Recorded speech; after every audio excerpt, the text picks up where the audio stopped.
I got a call from Barry Daycake, a renowned chef here in Las Vegas. He wants to sell his iconic door from his former restaurant that has tons of signatures from world-famous celebrities. I have no idea if this is something I'm going to buy or how big it is, so I picked up Corey in my Mercedes Sprinter van, and we're going to go down and see if this is an opportunity worth knocking at.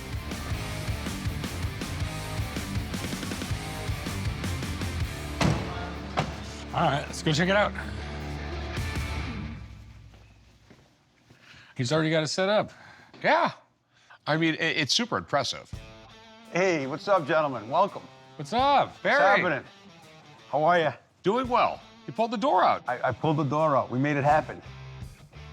I mean, so you've been a big-time chef in Vegas for a long, long time. Yeah, 98. I think I've known you for 15 years, right? Maybe a little longer, yeah. So you got doors going back with, like, celebrity signatures on them. 2002, that's when the Shakedown door started. We call this the Shakedown door.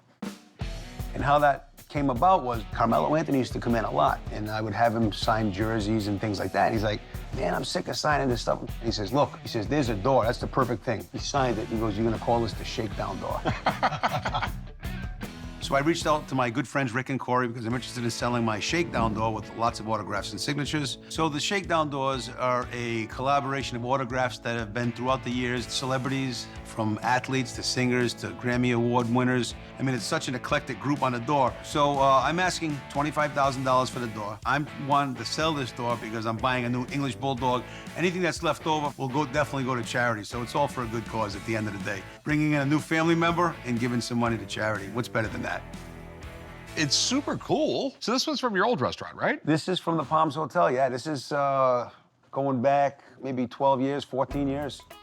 And we have a lot of great autographs on this one. Okay. Yeah. So in the top corner, you have Champagne Wishes and Caviar Dreams from Robin Leach, Frankie Valli from Frankie Valli and the Four Seasons, Nicolas Cage, and then over here, Tim Babington, one of the original artists on The Simpsons. Joe Montana, arguably the greatest quarterback of all time. What's the weirdest thing that one of these guys requested? Man, that's a hard question. I don't really know what the craziest thing somebody ordered was. Because I can tell you what I think it was. What was it? We brought the old man to your restaurant, and he ordered a well-done steak and asked for ketchup on the side. He did ask for ketchup on the side. I remember that. Yeah, he did ask for ketchup. And I think I do toasted mustard seeds. And I think he sent the ketchup back and said, I want plain ketchup, if I'm not mistaken. He did not care at all. No, he's all right. He's all right. All right, so, I mean, you saw everybody sign the door, and I've been friends with you forever, so I know it's legit.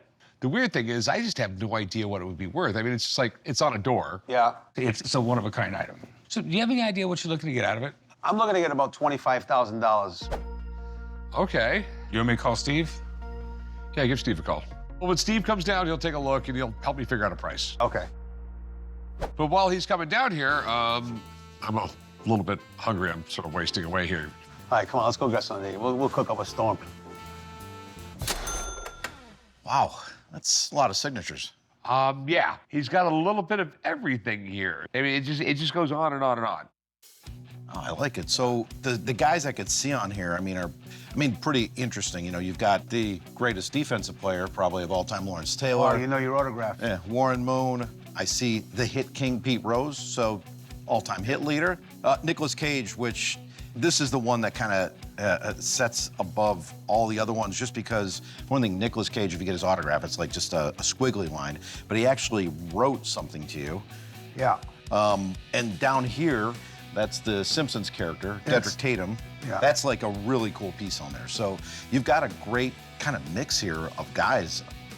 Okay, so, like, we know the signatures are real because Barry was there when they signed them. Absolutely. But the big thing is like, what is this thing worth? I love all the autographs. Everything's real. You got the sketch down there. You could start going one by one through these guys and saying, what's Joe Montana worth? What's Rose worth? Taylor, Moon.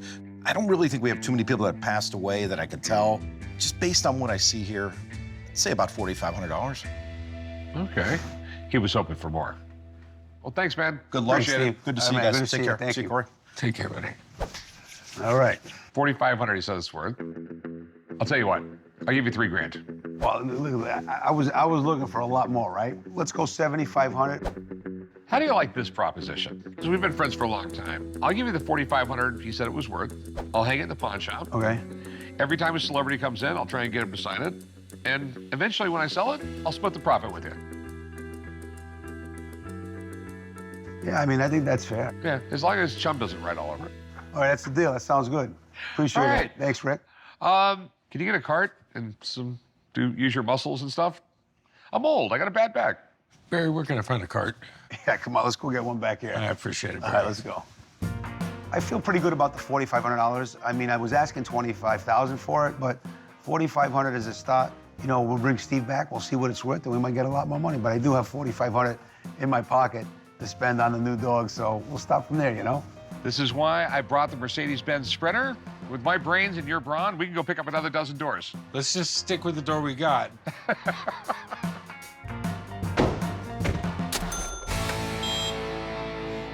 What's up, Chomp? You guys honking for me? Who else? You just wanted to show me that you brought your Mercedes Sprinter into work? No, I'm not showing this off. What I'm going to show you off is what's in the back. What's in the back? Let me guess, it's a raise for me. No, it's not a race. Oh. You got a door, wow. Just not any door. It's a really cool door. Chef Barry Daycake. He had a door, and the celebrities would sign it. We have Nicolas Cage, Joe Montana. It just goes on and on here. This looks like a Simpsons character of Mike Tyson. That's pretty cool. So I made a deal with them. I'd give them $4,500 for the door, and then I'd have it in the pawn shop for a while, because we get celebrities in, and they can sign it, and then we'll sell it for more money. And I'll split the profits with them. I'm thinking I get a few extra bucks for it if I sign it. You're gonna sign your own door? Yeah, maybe. You think they'll add some money? No, not at all. Bring it upstairs to my office, and we'll go from there.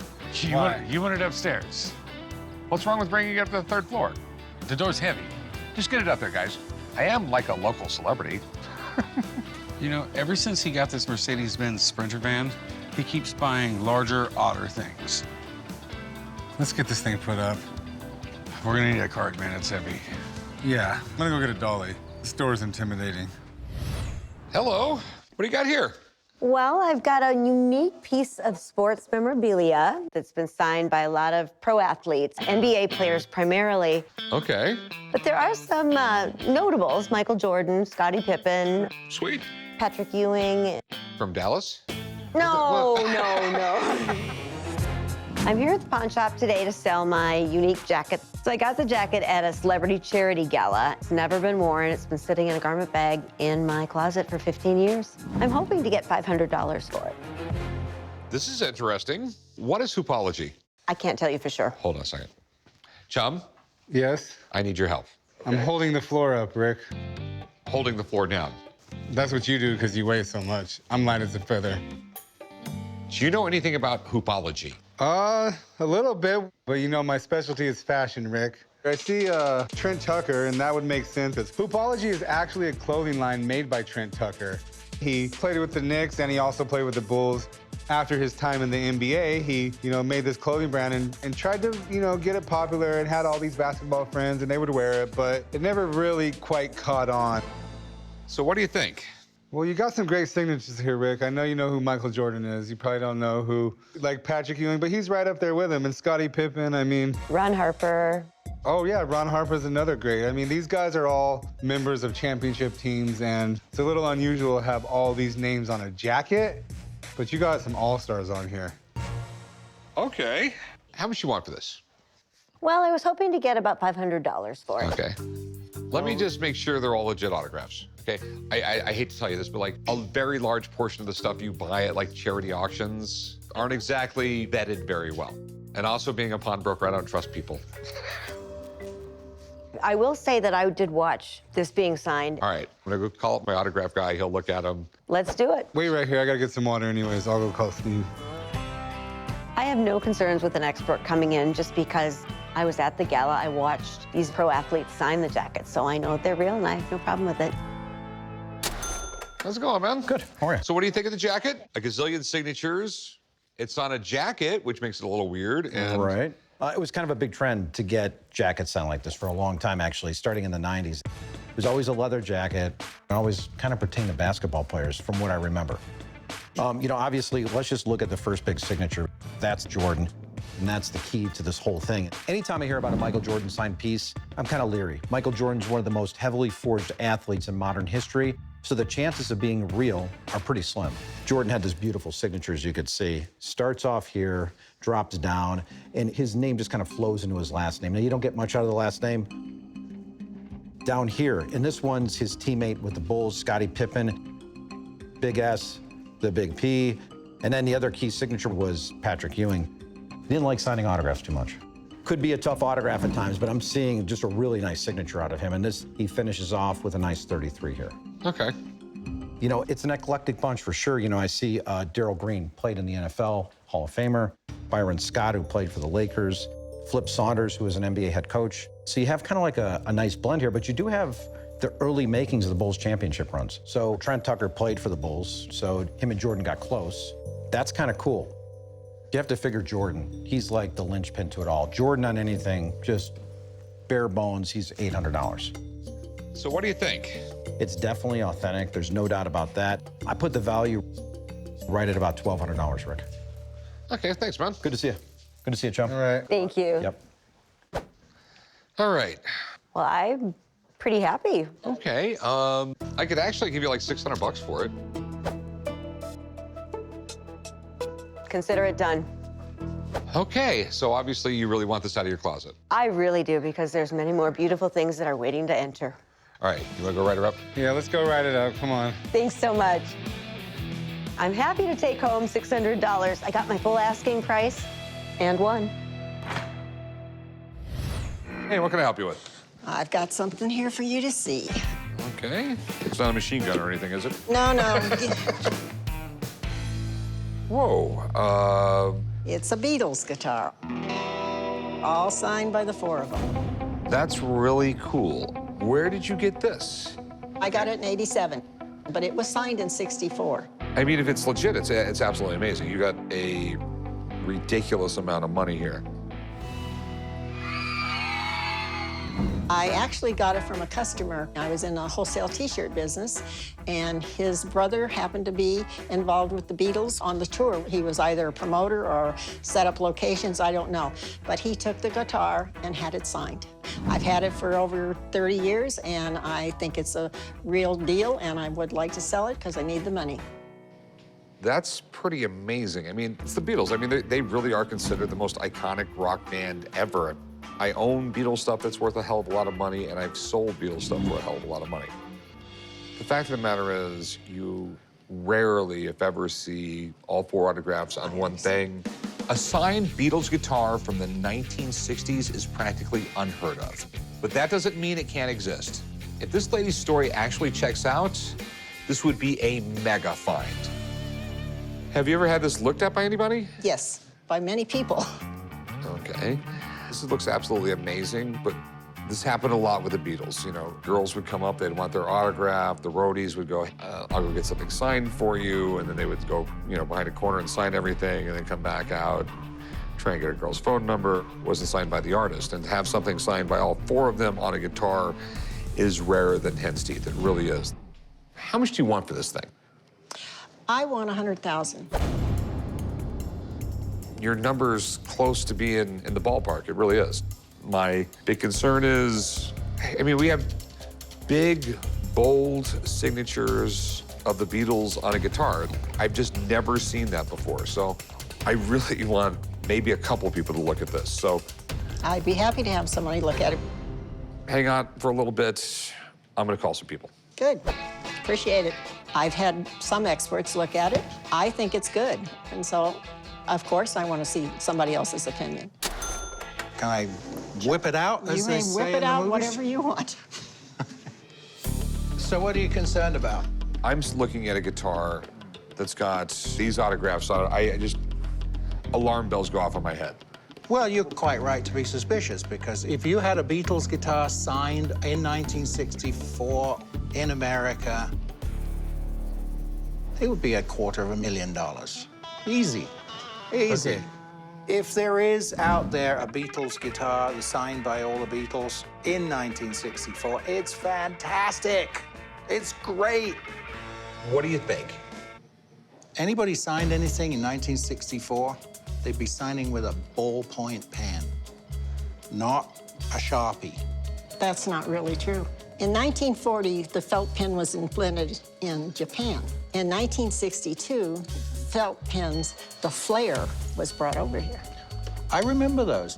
They were colored ink, and it didn't stick to anything like this. No, they were black flare pens, black felt pens in 19... Okay.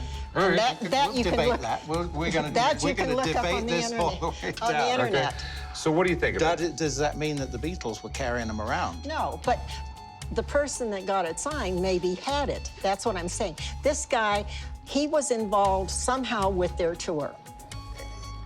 My opinion on this is it's too good to be true. It is very, very rare to see anybody signing guitars. In 1964, they signed autograph books. All the kids carried little autograph books to have signed. Nobody thought of signing anything else. And so, Rick, I think we need to get an autograph expert on these autographs. Okay. Thanks, man. I appreciate it. Always my pleasure. Thank you. Thank you. It's good to see you. Warwick has given me a lot to think about. But if this thing turns out to be real and I let it get away, I'll never forgive myself. So I got to get Steve down here to check out the most important part of all, the signatures. Warwick looked at it. He had a real problem with the pen. Okay. So would they have this pen in 1964? They used a lot to mark like jerseys, game-used jerseys on the inside tagging and stuff like that so it wouldn't come off. This definitely looks fiber tip, so that could also be a Sharpie. But as you know, Sharpie wasn't around until post-1973, 74. Now, I see an inscription that's on here. As you could see here, they'd sign love from the Beatles or all the best. This has love. But you could see here where, McCartney wrote this, and he ended up writing that a lot. 3 X's underneath. Occasionally they would do that, especially for girls. So that was a big thing. And this is the Lennon signature. And, John Lennon didn't all the time where his signature didn't always look like an O. And this is a real pronounced D. Now, sometimes he rolled it a little. You see Ringo Starr Right. would typically put a star. That's also something that kind of sticks out right here. So there's some things on here that I find pretty interesting. Okay. Interesting good or interesting bad? Well, that's the thing. When I take a look at the whole thing, I've seen this before. Especially have seen this inscription before. Okay. So what are you saying? It's not real. Oh, Okay. And I know the guy who did it. And he's a pretty famous guy. He's been doing this for years and years. He's kind of out of the running now, but mostly targets albums, album pages. He likes to try and fool people. So it's the same forger doing lots of stuff? Yeah. This is a real pronounced E on here, right. but it's too pronounced, and someone screwed up here. So. Okay. So it's definitely not the signatures. None of them? No, here, the Ringo Starr is something that when Ringo did his underneath his signature here, this is a beautiful example of what he used to do. This is not.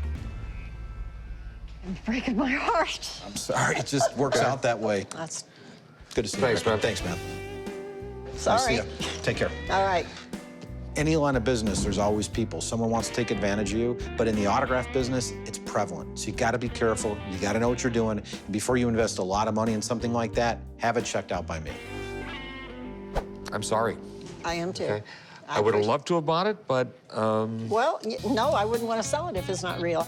thanks for I'll coming just in. keep it, hang it on my wall. Okay. Thank you. The fact that they're telling me that it's not real doesn't necessarily make me really believe it's not real. I still have hope. If you lose hope, what have you got? What you got there, John? How you doing? I'm doing fine. Got a 1951 Yankees team signed baseball. I've got about 22, 23 signatures on the ball. Joe DiMaggio, Yogi Berra, Mickey Mantle, and it's a 51, the year they won the World Series. My grandfather went to a game in 1951 with my mother and received the autographs from a friend of his that was involved with the team. The baseball doesn't really mean a lot to me. It's got some family heritage, but it's a baseball. It's a very interesting piece. What can you tell me about this? '51, that was Mantle's rookie year, Joe DiMaggio's last. So you got a critical intersection of history right here on that ball. Can I see it? This would be perfect for the company softball game. Chumley, I'm fixing to hit you. It looks like it's been run over by a truck. The condition of this ball is fair to good. Signatures have faded, but you can read them, and I would be suspicious of any other ball that was a mint condition ball. What you trying to do, sell it, pawn it, donate it? I'd like to sell it. I think the ball's well worth $3,000. Do you have any paperwork on it? None whatsoever. The way you sell this stuff is with authentication, because there's a tremendous amount of people with a ballpoint out there. I'm definitely interested. Okay. But I just want to have somebody that knows more than me look at this thing. It's not that I don't trust this guy. I don't trust nobody, especially when they're trying to sell me something. If they want to bring in an expert, I'm fine with it, and I'd like to learn more about the ball as well. How you doing, Brenda? Hey, old man, how you doing? I'm fine. Good to see you again. Chumley. I'm a forensic handwriting expert and the owner of Expert Handwriting Analysis in Las Vegas. Do you mind if I take a look at it? That's why you're here. That is why I'm here. Okay. I have obtained genuine signatures of all the players on the team that year. Okay. So what I will do is use those as examples and compare them to the signatures on the ball. When I first looked at the ball, it didn't have any obvious signs of not being authentic. Certain things that can be done to age a baseball would be abrasion to make those signatures look older than they are, or exposing it to unnatural elements such as lemon juice and sunlight. Right now, I'm looking at Mickey Mantle's signature, and I like what I'm seeing because Mickey Mantle had two different signatures.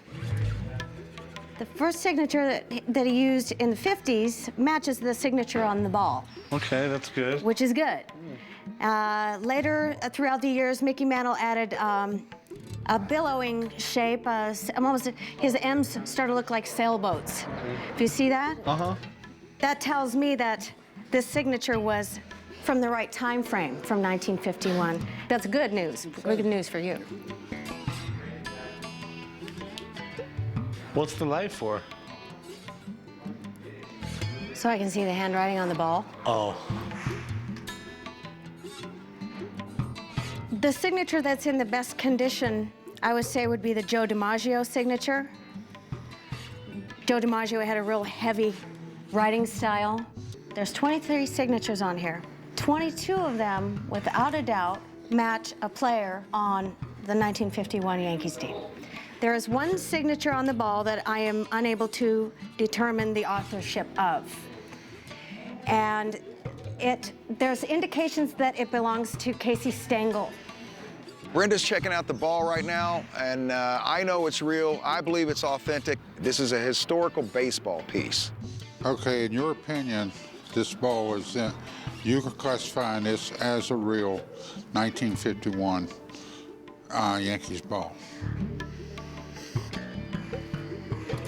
I do believe that this is a genuine 1951 Yankees baseball.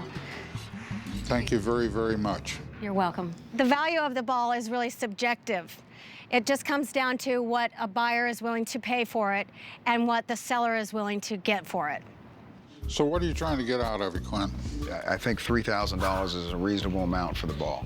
If the signatures was better shape, I'd say the ball's worth well over $3,000. In the shape it's in, it's not worth $3,000. I'll be glad to negotiate with you, but you're gonna have to come down a whole lot if we cut a deal. What could you guys offer me on this? I'm gonna shoot you a price. If you don't like it, don't hit me, but I'd be a buyer at about $800. This is a historical piece above and beyond the signature factor of the ball, which I will grant you the signatures are faded. I couldn't pay $3,000. And you gotta understand too that I'm tying my money up and I have to make a profit. Well, I would respectfully decline. The offer will stand. You're welcome back anytime. I appreciate it. When the price is not right, it's not right. And $3,000 was too much for that baseball. Hey, how can I help you? I want to show you something you've never seen before. I've seen a lot. You've not seen anything like this, sir. This is an autographed quilt time capsule of American history. Pops, come here. What? This guy's got a bunch of autographs from old people, like you. Rick, I might be old, but I ain't bald.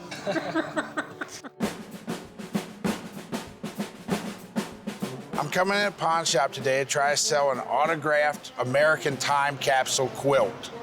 This quilt was made by a woman who was a curator of a history museum in Central Ohio. This lady took 10 years to compile over 300 autographs and to stitch them together in a quilt by hand. Okay, yeah, I see you got everyone from Alfred Hitchcock to Alan Shepard. I mean, it's a real eclectic bunch of signatures. There are politicians on here such as Jimmy Carter, Richard Nixon. There's sports figures on here, Stan Musial, Joe DiMaggio, Pete Rose. What I love about this quilt is it covers all walks of life, from people who walked on the moon to the presidents of the United States, just people who every day make America what it is. So how did she get all these autographs? She would send them a piece of silk fabric and ask them for an autograph and explain the fact that she was making an American time capsule for the bicentennial of 1976. Okay. The people would then sign in ink on the silk and mail it back to her. This quilt is amazing. When he said I'd never seen anything like this, he was correct. I have never seen anything like it. You got any documentation? A good artist can copy a signature. I've got every returned envelope from every one of these signatures with the letters that they might have written. So you mind me asking how much you paid for it? No, I'm not gonna tell you how much I paid for it. It was a lot. Okay, so what were you looking to do, pawn it or sell it? Sell it, but I'm looking to sell it for the right price, not just any price. So how much did you want for it? $50,000. Wow, that's a bit more than I thought you were gonna say. I love this quilt, but I don't spend that kind of money unless I have it verified and checked out. My only concern would be is if these are all stitched, so did she stitch over the autograph? That's correct. She actually stitched exactly over wherever the ink was. The problem in determining the value of this item is they're not handwritten signatures. They're like stitched signatures over the signature, and there's hundreds of them. All right, I really want to investigate this more. I have a friend who's a handwriting expert, and I really, really want her to look at it before we negotiate. Not a problem. Hey, My I'll be pleasure. looking forward to seeing you again. These autographs are 100% authentic. I'm 100% confident that the handwriting expert will agree. Hey, what's up? Hi, Rick. My name is Brenda, and I'm the owner of Expert Handwriting Analysis in Las Vegas. I've spent almost 100 hours examining the quilt, which I found to be very interesting. So, what do you think? Well, this was quite a task. When Carabelle Jones created the quilt, she sent out the fabric swatches, each one of these squares, to all of these individuals. Okay. And many of them wrote right on the fabric and mailed it back to her. This is an example of one that was written directly on the fabric. Alan Reed was the voice of Fred Flintstone. You can see the pen marks goes outside the lines of the embroidery. Okay. There are other signatures, however, that were transferred from a paper document. Charles Manson. As you can see, there's no ink bleeding underneath. They wouldn't allow him to have a ballpoint pen in prison. Okay. And so he wrote on a lined notebook piece of paper in pencil, "Your servant to the truth, Charles Manson." And then she went and then transferred to the fabric and then embroidered over the top. I was really shocked when the expert told us that some of the autographs had been transferred onto the silk, not actually written on the silk. And in my mind, that seriously affects the value. Everything that Mr. Hanna has represented it to be is open to interpretation. Okay, so some people actually wrote on the silk, Yes, and some people just provided a signature and they transferred that to the silk. yes. I had no idea that there were actually some signatures that were transfers. It just knocked me off my feet. Were you able to figure out a value on something like this, or? I have absolutely no idea what this is worth. Thanks for coming in, I really appreciate it. I would love to own this quilt. I think it's fantastic, I think it's unbelievable. But the problem in determining the value of this item is there's only one of them. I don't know if it's worth 10 grand, I don't know if it's worth 100 grand. That's my problem. What do you want for it? I was serious the first time, 50,000. You know, it's just one of those things where I just have no idea. Well, it's art. It's more than just signatures. It's I art know. and signatures and history. There's lots of people out there, okay, that will buy a Jimmy Stewart autograph for $100, $200. There's not a lot of people out there that are gonna buy a whole quilt for 50 G's. I know this sounds like sacrilege, But I really think the best way to sell this is cut it up and sell the signatures individually. And then again, I don't know if I could do it. It's a work of art. I don't know what to do with it. Like the ones that are transferred, okay? They're not really copies, but they're not really original. I mean, it's a little bit of weird. It's a one of a kind. I don't even want to make an offer on it. If I was this guy, I would find an auction house selling Hollywood memorabilia, see what you get. My auction estimate, anywhere from $5 to $100. Thanks so much for bringing it in. It's been like a real pleasure. You're welcome. Here, let me help you fold this thing up. All right. At least he didn't insult me by offering me something ridiculous. He knows it's worth a lot of money. He just doesn't know how to sell it. What can I help you with? I've got a couple items here. Baseball rule book from 1913. And then I've got an autographed baseball signed by 2 Hall of Famers from the 1919 Chicago White Sox. Seriously, the Black Sox? The ones that threw the World Series. Okay. So how'd they get in the Hall of Fame? They weren't in on it. Yeah, sure. I came to the pawn shop today to sell an autographed baseball, and I also have a rule book. There's 7 signatures on the baseball, but the 2 main ones are 2 Hall of Famers from 1919 Chicago White Sox. I'm looking to sell both items for $1,000, but I'll take, a few hundred. Have you had this checked out by anybody? I have not. It was given to me. Okay. Anything from the Black Sox is cool. Yeah. And can be worth a lot of money. Got Ray Schalk, the catcher, and Red Faber as a pitcher. Red Faber didn't pitch in the World Series. He had the flu. Okay. And Ray Schalk caught the pitchers, and he was able to determine that there was a fix-in because the pitchers were not throwing the pitches he was calling. They were the lowest paid team in baseball at that time. Yeah, there was really bizarro contracts back then. Basically, you signed your contract, and you were stuck for life at that salary. They just wanted to stick it to the owner and get paid more. Yeah. Makes it a lot easier to screw over your boss if he's a Yeah. It's hard to imagine today a team throwing the World Series, but back then, they didn't have the giant contracts they do now. White Sox owner Charles Comiskey was notorious for underpaying his players. I guess they got tempted. And this is the rule book he gave you. Right. There's some cool rules in there that I didn't even know about. There's a rule in there that if they soil the ball, there's a $5 fine. Okay. It's pretty detailed for 1913. All right, this is my big concern. The same guy who gave you that ball gave you a fake rule book from 1913. Fake? How do you know it's fake? First off, the staples are wrong. Modern staples in it, okay? We have paper with 0 oxidation. After 100 years, there would be browning, there'd be all sorts of things going on with the paper. This paper is brand new. We have this stamp right here. It looks like it was done with a rubber stamp. It's not a rubber stamp, it's printed. This is not one you would have gotten in 1913. This is reprinted from the original. Now, the ball, I have no idea.